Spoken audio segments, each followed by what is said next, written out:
We're here to pick up the order. All right, got everything loaded up. Let's get this home.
And so here's how it ended up.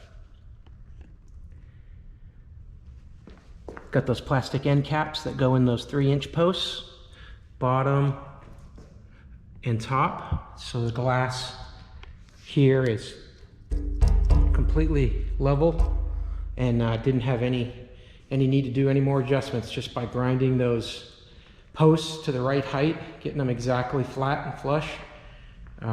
Base came out really well. This top weighs probably 150 pounds. Very, very thick, heavy glass. I can't even lift it. And that's the right base with the right stance so that that table is very sturdy and you can lean on it. You're not gonna move it. It's not gonna tip. All right, hope this video was helpful. And if it was, please give it a thumbs up. That'll help other people find it as well. And have a great day.